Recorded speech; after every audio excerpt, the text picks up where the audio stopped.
पाक सर्कस के तिलजिला इलाके में जामिया फारूकिया का सालाना जलसा और इस्लाह माशरा प्रोग्राम कामयाबी के साथ संपन्न। रविवार रात कोलकाता के पाक सर्कस के तिलजिला में ब्लू स्टार मैदान में जामिया फारूकिया की जानिब से मदरसे के 10 बच्चों की दस्तारबंदी की गई। इसी के साथ इलाके के लोगों, खासतौर पर नौजवानों को गाइड करने के लिए एक इस्लाह माशरा का प्रोग्राम भी रखा गया, जिसमें वक्ताओं ने यहाँ के युवाओं को कई कारगर मशवरे दिए। इस प्रोग्राम को कामयाब बनाने में तिलजिला ब्लू स्टार क्लब के शेख आलम जुम्मन सईद के साथ वार्ड नंबर 59 के तृणमूल यूथ प्रेसिडेंट तबरेज आलम और उनकी पूरी टीम का अहम रोल रहा। इस प्रोग्राम में मौजूद उलेमा कराम ने लोगों से कहा कि आप खुद को कुरान से जोड़ें और अपने बच्चों को भी कुरान की तालीम दें। वहीं इस मौके पर हाफिज की उपाधि पाने वाले बच्चों की तारीफ में कहा गया कि ये सभी खुशकिस्मत है, क्योंकि ये अपने साथ साथ 10 लोगों को जन्नत में लेकर जाएंगे। इसलिए हो सके तो आप भी अपने बच्चों को मदरसे से जोड़ें। इसी दौरान तिलजिला ब्लू स्टार क्लब की जानिब से शेख आलम, जुम्मन सईद और तबरेज आलम ने अपील करते हुए कहा कि आप यहाँ वहाँ के काम छोड़कर दीन के काम में लग जाएं, क्योंकि दीन का रास्ता ही जन्नत की ओर ले जाता है। खुदा का शुक्र है कि पूरे मुल्क में हमारे उलमा और मुसलमान भाई ये सब जहालत की लगी हुई आग को बुझाने में लगे। ये मदरसा भी इसी मिशन का हिस्सा है। मदरसे ने कामयाबी हासिल की कि दुनिया में मज़हब के नाम पर जितनी भी किताबें हैं, उन तमाम किताबों में सिर्फ एक ही किताब कुरान है, जो सिर्फ कागज़ी में नहीं है बल्कि वो इंसान की मेमोरी में है। और इतनी मोटी किताब को इंसान की मेमोरी में प्रिंट कराना ये मदरसे का कोई मामूली काम नहीं है। इस खुशी में जामिया फारूकिया के मोहतमिम कारी जावेद अख्तर साहब और उनके असातिज़ा, उनकी इंतज़ामिया कमेटी के तमाम मेंबरान ने मिल कर के एक बड़ा इजलास बुलाया, जिसमें मुल्क से उलमा को और बड़े बड़े स्कॉलरों को बुलाया और ख़ुद कलकत्ता जमीयत उलमा के सदर हाफिज़ अब्दुल रज़्ज़ाक़ साहब ने भी शिरकत की, मां मुजाहिद साहब ने शिरकत की और यहाँ के तमाम असातिज़ा ने शिरकत की। और ये प्रोग्राम अल्हम्दुलिल्लाह शुरू से लेकर के आखिर तक बहुस्न खूबी अंजाम को पहुँचा है। माशरे की इस्लाह में मदरसा रोज़े अव्वल से किरदार अदा कर रहा है, इसलिए मदरसे के प्रोडक्ट से आप मुल्क में कोई नाखुशगवार हालात नहीं सुने होंगे। मदरसे के प्रोडक्ट ने कभी रेल के इंजन को नहीं जलाया, रेल की बोगी को नहीं जलाया, बिजली के ट्रांसफार्मर को नहीं जलाया, किसी बूढ़े को नहीं मारा, किसी धर्म के जो गुरु हैं और जो सरदार हैं उनको कभी नहीं तकलीफ़ पहुंचाया, बल्कि किसी को नहीं तकलीफ़ पहुंचाया।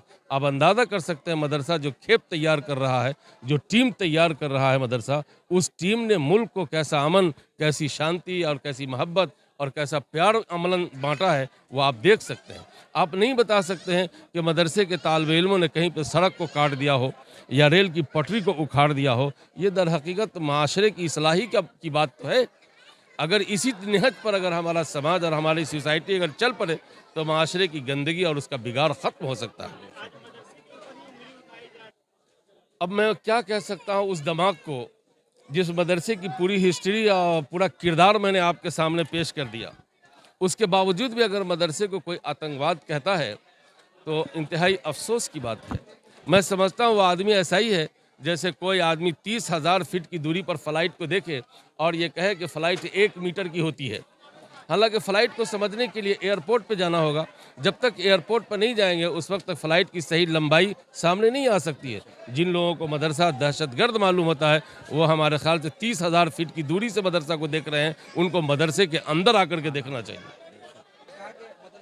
बच्चों को डॉक्टर सर, इंजीनियर बनाया जा रहा है, बीदर का एक अदारा, क्या आप उनके उस काम से इत्तेफाक नहीं रखते? नहीं, बीदर के इदारे से हमको इत्तेफाक है। मैं किसी एक तंजीम का मसला नहीं है। मसला यह है कि मदरसे में हमारे पास 2% लोग आ रहे हैं। सच्चर कमेटी की रिपोर्ट ये थी कि 4% मदरसे में पढ़ते हैं, लेकिन कोरोना के बाद से जो गिरावट आई है तो अब मदरसे में 2% लोग हो गए। उन 2% का जो क्रीम आइटम है उसको जब आप लेकर के चले जाएंगे तो हम मजहबी तकाजे को नहीं पूरा कर सकेंगे। तो फिर मजहबी सिलसिले में हमारे लोग जिस मुल्क में रहते हैं वो कहाँ जाएंगे, किसके पास जाएंगे? क्या वो मंदिर में जाएंगे? क्या वो आपके पास जाएंगे मसला पूछने?